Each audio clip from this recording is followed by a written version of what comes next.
Nearly a year into construction, work on Mankato West High School is behind schedule and is hoping to make up for lost time. Aaron Stuvey takes us there.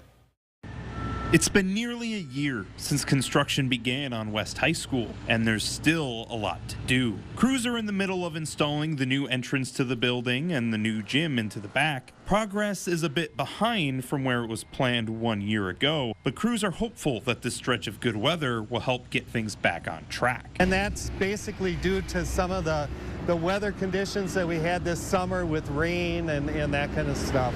Otherwise, our contractors have been great at trying to make up time for us when we have gotten a little bit behind. One of the biggest hurdles was an expected one. Class is still in session at West, and schedules and space has to be negotiated between the school and the crews. That tension was expected when the project was planned, and both are eager for the other to be out of the way. Still, that relationship had some practice time last year when the project began, and the two groups have now gotten used to navigating the other. The kids have been great at staying out of the construction area. I think we probably have more concerns with our construction workers, parking where the students are supposed to be parking and that kind of stuff. The project still has a long way to go, as construction is expected to run through all of this and next year. In Mankato, Aaron Stuvey, KEYC News Now.